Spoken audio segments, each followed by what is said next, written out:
Hello students, तो आज हम करेंगे क्लास 9th का चैप्टर 1 एक्सरसाइज 1.1। तो मेरा फर्स्ट क्वेश्चन जो दे रखा है वो क्या बोल रहा है, क्या ज़ीरो एक रैशनल नंबर है? क्या ज़ीरो एक परिमेय संख्या है? अगर है तो क्या हम इसको पी बाई क्यू की फॉर्म में लिख सकते हैं? पी बाई क्यू की फॉर्म क्या होती है? परिमेय संख्या। अगर परिमेय संख्या है तो इसको लिख भी सकते हैं। तो पहले हमें ये बताना होगा क्या जीरो एक परिमेय संख्या है या नहीं है। तो जीरो एक परिमेय संख्या है, तो आंसर क्या होगा इसका? जीरो एक परिमेय संख्या है, परिमेय संख्या है। और इसको अगर मुझे पी बाई क्यू की फॉर्म में लिखना है तो मैं कैसे लिख सकती हूँ? जीरो तो लिखा हुआ है, अगर नीचे कुछ नहीं है तो क्या लिख देंगे हम? 1 लिख देंगे।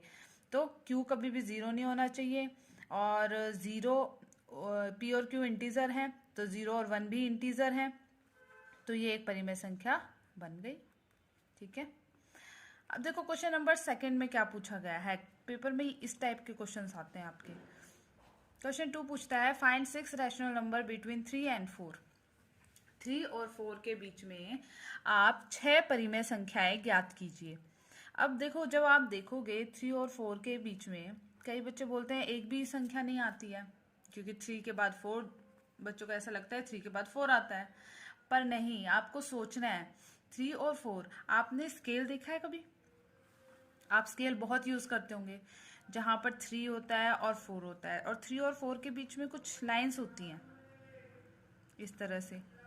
ठीक है, इस तरह से कुछ लाइंस होती हैं, वहां पर लिखा होता है 3.1, 3.2, ऐसे काउंट करते हैं हम। 3.3, 3.4, 3.5, इस तरह से काउंट करते हैं। तो अब देखो 3 और 4 के बीच में मुझे 3.9 तक नंबर मिल गए ना। तो हम ऐसे नहीं बोल सकते 3 और 4 के बीच में परिमेय संख्याएं नहीं है। अब देखो, आप कहोगे 3.1 परिमेय कैसे है? परिमेय क्या होता है? पी बाई क्यू की फॉर्म में होती है। ठीक है, अब 3.1 के नीचे 1 लगा दो तो भी रैशनल नंबर बन जाएगा, परिमेय संख्या बन जाएगी। नहीं तो अगर पॉइंट हटाएंगे तो 31/10। अगर एक पॉइंट से एक बाद नंबर है तो नीचे 10 आ जाएगा। 31/10 ये पी बाई क्यू की फॉर्म बन गई, तो एक परिमेय संख्या है। तो किसी भी दो रैशनल नंबर के बीच में अनगिनत रैशनल नंबर एग्जिस्ट करते हैं। तो किसी भी दो परिमेय संख्याओं के बीच में बहुत सारे नंबर आते हैं जो कि परिमेय होते हैं। ठीक है, ये तो इजी था क्योंकि ये स्केल पे भी निकाल सकते हैं हम। तो अगर मेरे को ये 3 और 4 के बीच में निकालने हैं, 3 और 4 के बीच में नंबर निकालने हैं, तो मैं क्या लिख सकती हूँ? 3.1, 3.2, 3.3, 3.4 अप टू सोन। जितने निकालने हैं आपको निकाल दो। 6 निकालने हैं तो 3.5, 3.6 निकल गए 6। ओके, अब देखो, अब अनगिनत कैसे हुए? कोई बच्चा पूछेगा अनगिनत कैसे हुए। तो अब देखो 3.1 और 3.2 के बीच में मैं क्या लिख सकती हूँ? 3.11, 3.21।